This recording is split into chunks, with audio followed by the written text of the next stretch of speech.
Hello and welcome, and I know you guys are very hungry for dinner. So we're going to try and make this fit within the requisite time. But having said that, having just spent the last few minutes speaking to my guest, this is a woman who is making a substantial impact in the world of media and film in a region perhaps not best known for gender equality. Let me just very quickly explain who I'm sitting next to.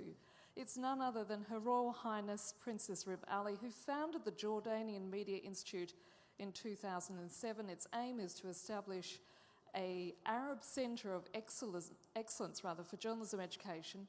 She's also been the member of the Board of Commissioners of Jordan's Royal Film Commission since 2005. Prior to marrying His Royal Highness, Prince Ali bin Ali Hussein, Princess Reem worked extensively in the media for international broadcasters, including CNN. She's also worked for the BBC, Dubai TV, Bloomberg TV, and United Press International. She received a prestigious alumni award from the Columbia University School of Journalism in 2011, along with another award for her excellence in international journalism. Thank you so much for joining us today, Your Royal Highness. Thank you so much. It's a pleasure to be here. Let's give Princess Reem a warm round of applause. Originally, I am from Australia, as you can tell from my accent, but I spent a number of years as a Middle East correspondent. One thing that struck me when I was working out there was the absence of female representation in the media, not to mention the public landscape as well. What you're doing, I imagine, is quite revolutionary in terms of ensuring that gender issues are addressed, both in the world of film and journalism. Thank you. Well, we've been trying from the outset to really work on, of course, media standards everywhere. But creating the Jordan Media Institute has really given us an opportunity to push a little more when it comes to women. As you say, we actually did a gender monitoring report a few years ago, and we monitored media in Jordan and how women were represented and the proportion they were represented. And of course, the findings were very eye-opening, and I think it gave us it was very revealing. It gave us a good idea of what more needed to be done. As you say, not only in terms of how many female journalists are there, but also what level of representation they have. And then there's I think it's a universal problem, the issue of which experts you invite. And we definitely need to invite more women experts on TV sets or in interviews, generally speaking. And certainly that's a figure that comes up consistently in the world, and it's here in France and in other regions, that normally it's around 1 in 5 guests on air are women. I assume it's the same sort of statistic where you are as well. Yes, I would probably vouch to say less than that. So what gave you the idea for the Jordan Media Institute? In fact, it's something that, funny enough, I had been thinking about for a while, never thinking that I'd be in a position to do that. But as a journalist covering the Middle East, I used to think there's probably something more. I used to see there was a little bit of journalists in the Middle East tend to be a bit disheartened. There were a lot of issues with not only their training, but their access. And I thought there's surely something that can be done to make this a profession with more spark. And in our part of the world, and I think it's not just in our part of the world, but in our part of the world, definitely, people want their children to be engineers and doctors. They don't want them really to be journalists if they can help it. But I wanted journalism to be a profession that you're proud to do. And so, we did the master's program. We made it a very different kind of master's program, and we especially I wanted the Arabic-speaking media to have access to those same standards, to be exposed in the same way as people who go and study abroad to the US maybe or Britain, and then they end up maybe working in English. So I really wanted to try and bridge that gap as well. And it's not just journalists, is it, that you're working with? It's also making the consumer aware as a result. And media literacy is a real issue, isn't it? Absolutely. And so that exactly ties back to when we started the program. We started to do some training before we established the master's program. And the training revealed to me something that maybe some of you would have guessed, but by the time we train people, whether we give them human rights and gender training in the media, I almost want to say it's too late. I'm very grateful for all the efforts, and I think we still have to continue.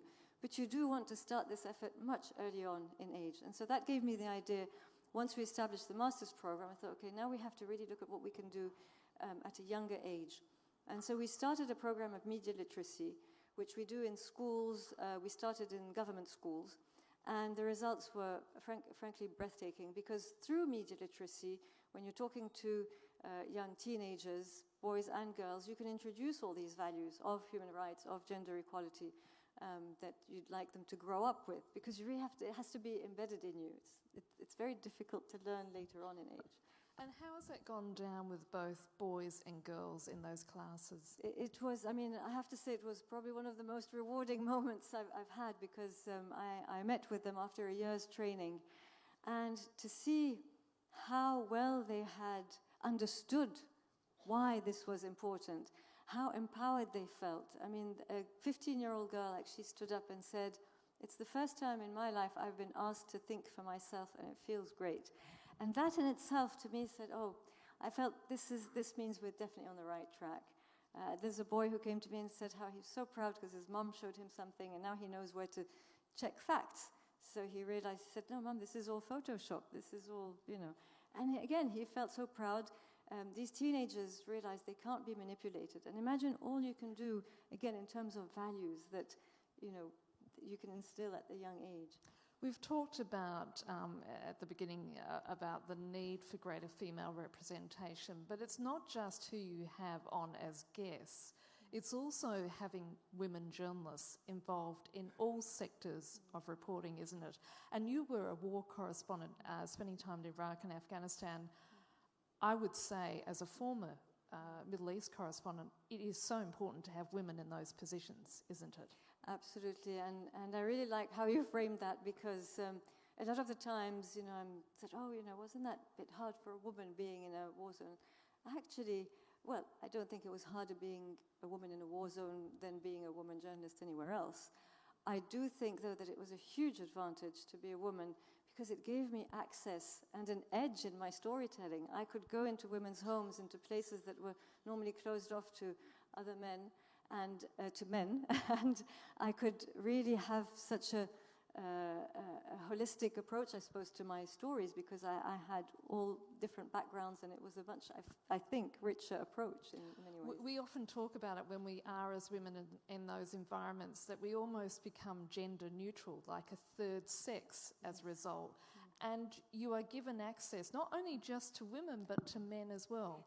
That's exactly right. You have access to well, you get the entire picture, as opposed to getting part of the picture, because there's a lot that is, when you talk to women, you're talking about children, you're talking about schools, you're talking about things maybe that men might talk about, but maybe not as much, or in the same way, or with the same perspective as a lot of the women. So you really get all the angles, including the men's angles. And I think it always makes, as a reporter, I always felt, you know, I had access to so many more angles and stories. And on the contrary, I felt very privileged, actually.